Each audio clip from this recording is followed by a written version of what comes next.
pizza dépassée par une opération de communication. C'est la Minute Web de Pascal Melconian. Un tatouage contre de la pizza à vie. Des centaines de Russes se sont fait tatouer le logo d'une chaîne de restauration qui leur promettait 100 pizzas gratuites par an pendant un siècle. Hallucinant, et pourtant le concours a eu un tel succès que la société a dû modifier le règlement. Limiter l'offre aux parties visibles du corps et aux 350 premiers à diffuser une photo sur les réseaux sociaux. Pour les autres, ce sera supplément laser. En apprenant le nom de son nouveau collègue médecin, Vilma a eu un choc. Il y a 28 ans, cette infirmière s'est occupée de lui alors qu'il était né prématurément dans cette même maternité en Californie.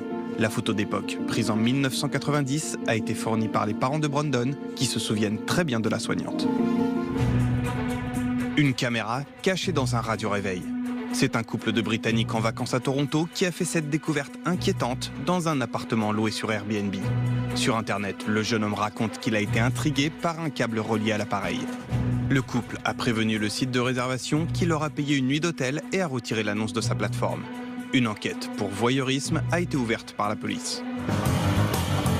Rien ne va se passer comme prévu dans cette tentative de braquage d'une boutique de cigarettes électroniques du Colorado.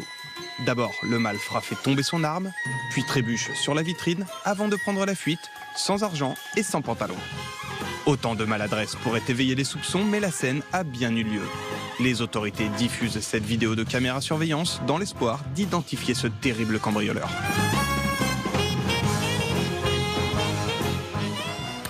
Nous venons d'apprendre la mort de Rachita, emporté la nuit dernière par une crise cardiaque durant son sommeil à son domicile parisien. Il avait 59 ans. C'était l'une des figures de la France Black Blamber dans les années 80. Rachita avait réussi le parfait alliage entre sa culture franco-algérienne et le rock anglo-saxon.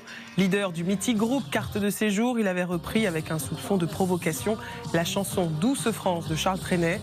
Douce France, cher pays de mon enfance, lui qui était né près d'Oran et avait grandi en Alsace.